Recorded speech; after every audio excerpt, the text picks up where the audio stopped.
or some extension thereof, and most of whom are the same businesses that support our nonprofits who service the homeless. We are vested in the community and committed to the solutions. I'm a Whittierite, grew up here, third generation. I've seen the changes. And I believe personally that every person is created in the image of God, from and for relationship. And we all suffer from the isolation and the degradation that comes with homelessness. I ask your grace as I speak. I've worked hard to frame my remarks with respectful terms, and yet I am tasked to give you some very unpleasant truths. So, forgive me if I offend you. Please correct me and allow us to stay focused on the task of restoring human dignity to the homeless and equity to our neighbors. The residents and the businesses of our city, especially the Uptown and the West Side areas, pay a heavy price for homelessness. In an attempt to keep things succinct, I'm going to share three broad categories of what I'm just going to refer to as suffering the consequences of living with homelessness. The first one is encampments, the second one is relationship, and the third is the economics. The encampments.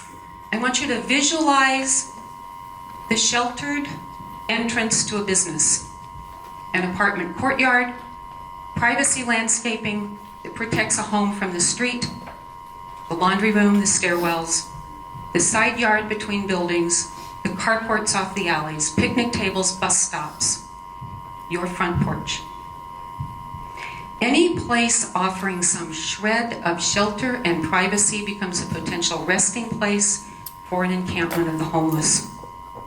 It is used for sleeping, eating, cooking, bootlegging electricity for cell phones, laptops, microwave ovens, running hose water for personal grooming, smoking, numbing the pain of life with drugs and alcohol, and open toileting.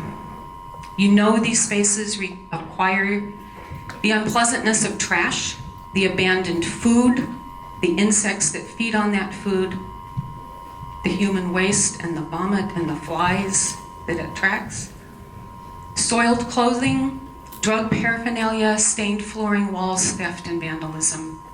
The more private and sheltered the location, the more offensive is the problem and the cleanup. And taking action to reclaim a homeless person's state comes with its own consequences. It often begins a cycle of filth, which is just a fancy way of saying leaving human excrement to mark their territory. These are the spaces we raise our families. They are where we do our businesses, where they bring their customers. They must be routinely cleaned, sanitized, and restored by people who are already paying dearly to live and do business on their own property. And while the homeless are not the only perpetrators of the things that I describe, we see the homeless distinction as the repetitive use of the same location. Vandals are a one-hit. They don't return because they don't want the risk of being recognized, and they have a place to go. The homeless don't. Pardon me, I was expecting a lectern.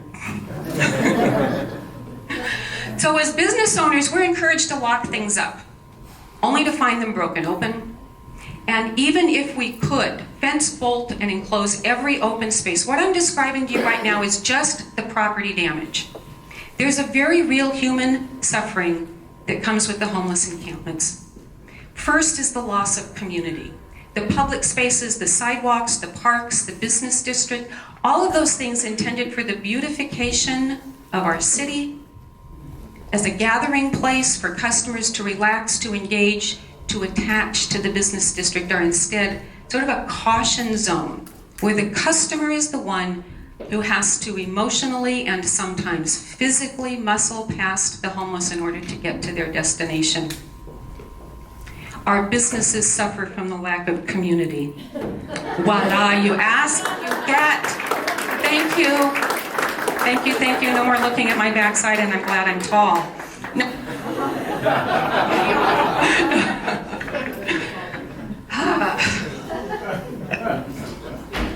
So for our residents uptown, the front porches, the gardens, the shared courtyards, the patios where families used to keep their lawn furniture, the outdoor games, the barbecues, they don't. Because those same features become an invitation to the homeless. And without the furnishings of those hospitality features to create a gathering place in our residential areas, we now have families suffering what I'm just going to call the isolation that is imposed by homelessness. I'm a real estate broker. In our line of business, we manage property. We've got a couple hundred units uptown. I will tell you that we have families full of buildings, and they are strangers to each other because the common area that we used to be able to cultivate as a gathering place just doesn't happen anymore. We can't keep it furnished, we can't keep it stocked, we can't keep it clean. So we have a loss of community, and we know that the loss of community accelerates the dangers or the loss of safety. And that happens on many more levels than we can address here. When you don't know your neighbors, you are less safe than when you do. And I'm going to leave much of the safety. My time is already up. Okay, just real quick. There's two other things that we have in our homeless from the business community. One is the abuse of relationships. The harsh reality is the homeless are as capable as anybody else of finding people who are more vulnerable to themselves and capitalizing on those relationships, most often for companionship in exchange for housing, access to private space, and that I've got stories, they don't end well. The economic homelessness the economics of homelessness has to do with the east-west connection. We're an east-west city, and the east side, which is the majority of our population, does not frequent the uptown, and the number one reason heard among our business community is they are uncomfortable with the homeless population on the streets. They don't feel safe. They don't come here with their businesses. So forgive me, that's just so harsh. But it's the reality that our businesses live with, and we desire to see a restoration of equity between the services that are provided and the consequences of those services sort of radiating out into the community. We want to be players in a solution, not in an empowerment to continue the problem. Thank you for your grace. Thank you, Melanie. And thank you for the honest conversation. Thank you. Do we have an adjustable volume? You got lucky, Chief. You know how to use this. My name is Rick Gonzalez, and I am the Whittier Uptown Association president. And we serve just the Uptown area, 500 plus businesses, and it's about 5 to 6, maybe 7 square blocks. We are a board of 7 volunteers, all business owners in Uptown. The good thing about our board right now is that a lot of us live in the city, either directly in Uptown area or in surrounding areas, which I feel that a lot of us are invested in the area. I myself, I grew up in Pico. I just recently moved to Whittier about 8 years ago, but I teach and work and do all my business in Whittier. I am a full-time teacher at Lucerne High School, special education math teacher. I own a restaurant down the street, and I serve on the board. So definitely my time is vested in this area. And the picture that Melanie just drew for all you guys, just imagine all of that within 5 or 6 square blocks of the Uptown area. So a lot of the things that she mentioned are prevalent every day, and we go through as business owners. Just going to read a couple points that I prepared for you today. It says, homelessness is of course an insistent and ongoing problem, and solutions are not easy. But on the issue of policy concerning public spaces, it is important to keep view of what values guide our decision making and what alternative values may also warrant consideration. Questions that need to be asked: what encourages the homeless to Uptown? What is enabling them? What is bringing them back?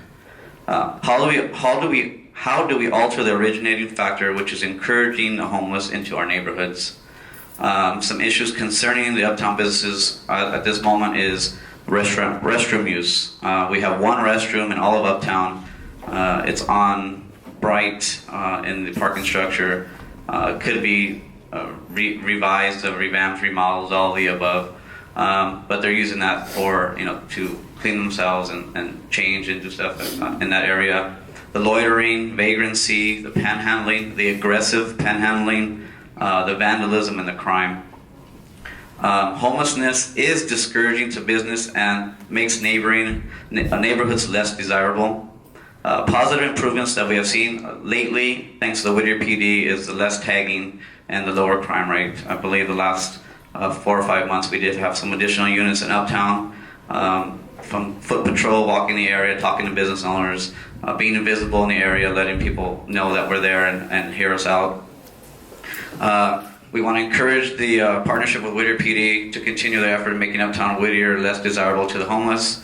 Ideas for combating this issue, again, from the business standpoint, adding security cameras so that they're visible by bystanders, establishing post and enforce rules of conduct, include curfews and prohibiting loitering, install motion activated exterior lighting after hours, improve public restroom access, cleanliness, improve street and park lighting.